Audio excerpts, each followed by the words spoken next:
অনুরাগের ছোঁয়ার আজকের পর্বে দেখা যায় বিগ বং এ উপস্থিত সবাই দীপাকে বলে আমরা তোমাকে বিশ্বাস করি। এরপর দীপা একটা সুন্দর ডান্স পারফর্ম করবে, তখনই জয়কে ডেকে নিয়ে যায়। সোনা তখনই বিগ বং এ আসে আর দীপার সঙ্গে নাচ করতে শুরু করে। সোনা ভাবে যে আবেগের বশে কোনো কিছু না ভেবে কি সুন্দর মার সাথে ডান্স করতে চলে গেলাম, একবারের জন্য খারাপও লাগলো না। তখনই দীপার মা বলে দেখে মনে হচ্ছে তুই আর তোর দুই মেয়ের সঙ্গে নাচ করছিস। সূর্য আর চারু বিগ বং এ আসে, সোনাকে জিজ্ঞেস করে তুমি এখানে কখন আসলে। সোনা বলে তোমরা তো ফুল কিনছিলে, সেই জন্য আমি এখানে চলে এসেছি। ভাগ্যিস এসেছিলাম, তা না হলে ডান্সটা মিস করতাম। দীপা বলে এ কি, জয় কোথায় গেল?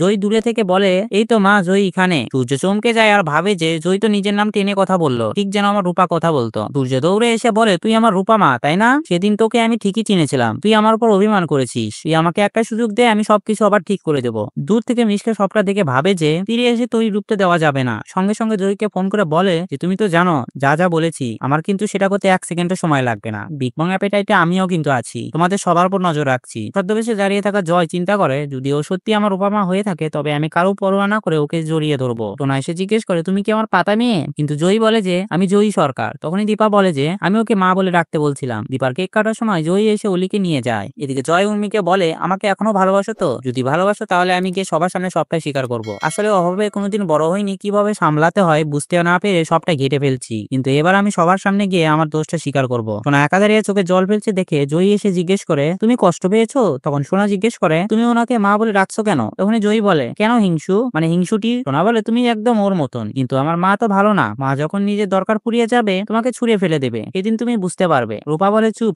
একদম চুপ। তুমি ওনাকে মা বলে ডাকছো না, আমি অন্তত ডাকি। আর সেদিন কি হয়েছিল সেটা আমাকে বলবে? এদিকে চারুদীপাকে বিয়ের কার্ড দিয়ে নিমন্ত্রণ করে বলে যে ফাইনালি এসএস আমাদের বিয়েতে রাজি হয়েছে, তবে বিয়েতে সব রান্না কিন্তু তুমি করবে। তো বন্ধুরা ভিডিওটি কেমন লাগলো কমেন্ট করে জানাও, আর এমন গসিপে আপডেট পেতে আমাদের চ্যানেলটি সাবস্ক্রাইব করুন।